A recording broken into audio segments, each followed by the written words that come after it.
sobre esse processo até chegar à prisão do Marcola.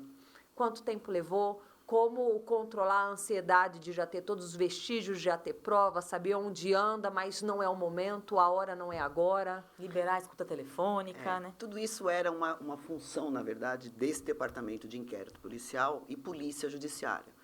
Então, na época, eu fui a primeira mulher a assumir esse departamento e o Dr. Rui, ex-delegado-geral, que hoje é diretor do DECAP, era o delegado da 5ª Delegacia de Patrimônio do DEIC. Essa delegacia da 5ª Patrimônio, na verdade, era quem cuidava do roubo a banco. E o Marcola, que se diz, ele nega até hoje ser o chefe da facção criminosa. Era envolvido, ele tem uma folha de antecedentes de quase 300 anos de pena a cumprir, acabou de ser condenado num crime onde ele era um dos mandantes, né, de tentar um resgate de um outro criminoso, e ele sempre foi assaltante de banco, envolvido com homicídio, então ele já era um homem envolvido com a criminalidade. Tudo começa na rebelião do Carandiru, quando, depois da rebelião, se identificou, né, mais ou menos 10, 12 presos que seriam, né, os cabeças já dentro do Carandiru. E eles, depois da rebelião toda, eles foram mandados para um presídio, que a gente chamava carinhosamente de Piranhão, para a gente imaginar como ele era bom. E esse presídio ficava, até hoje ele existe, com outro nome, com outra característica, em Taubaté. Lá ainda haviam presos políticos, olha só. Que perigo. E esses presos políticos começaram a conversar com esses indivíduos. Eles tinham um time de futebol. E nesse time de futebol eles trocavam ideias. A gente nem imaginava que tudo isso estava acontecendo. Lá, num dia de uma briga no meio desse campo, nesse jogo de futebol, na quadra ali do presídio, funda-se esse primeiro comando da capital. E é muito peculiar, para não usar uma palavra engraçada, porque não tem graça, que é uma facção que nasce com o olhar de lutar, de proteger a massa carcerária contra a opressão do Estado. Então, você tem uma facção que mata todo mundo e degola, mas ela se coloca que vai proteger aqueles, né, que estão... né? Vai impor ali dentro do sistema prisional. Então, desde que você esteja do lado dele, você é protegido. A hora que você vira contra, você morre. E ele nasce dessa facção. Então, era Geleião, era Marcola, era um Macarrão, né? Indivíduos, o Macarrão ainda morreu há pouco tempo atrás. Todos que estão vivos estão em presídio especial, e lá nasce essa facção, dentro do sistema prisional. Depois eles voltam, né, para São Paulo.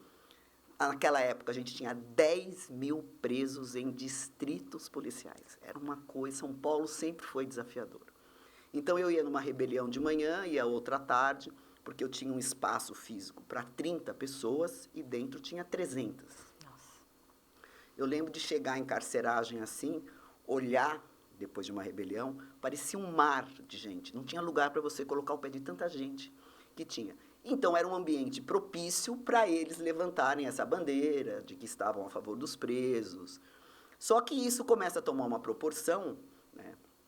Naquela época, eu começo a interditar essas carceragens, porque era um absurdo. Eu tinha uma polícia judiciária que devia investigar e ficava o tempo inteiro carregando preso para cima e para baixo, principalmente para o fórum, e tentando mediar rebeliões internas, visitas. O trabalho com preso é um trabalho que importa uma força da polícia muito grande, porque não é uma relação muito fácil, né? É uma relação difícil.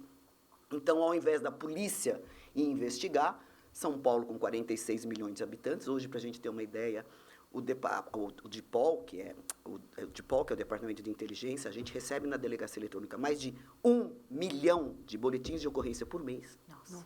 Ninguém tem mais ocorrência que São Paulo. Então, você tem toda uma polícia que deveria investigar, e essa polícia refém desse outro trabalho, que não é da Polícia Judiciária, é da Secretaria de Assuntos Penitenciários, tomando conta de preso.